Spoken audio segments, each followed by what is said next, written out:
Hi, it's me again with Corel Tips and Tricks Part 2. Not really totally necessary, but in that last video, I made a comment that you could fill in these white spaces. But another quick way to do it would be to take a rectangle and take your Smart Fill tool and fill in that shape. Then nudge that shape over and fill in that shape.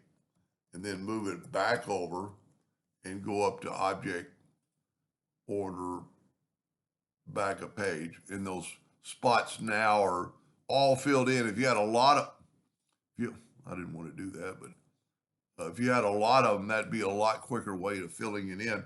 And because that is a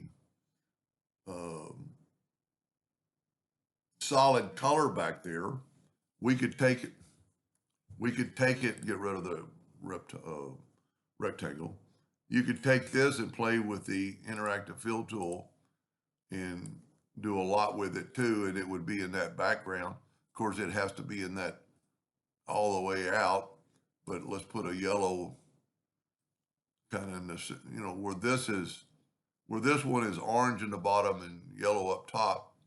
And then you just take that back and look what it did. It made the other parts kind of the opposite, where it's orange on the top and yellow, and you did them all at one time.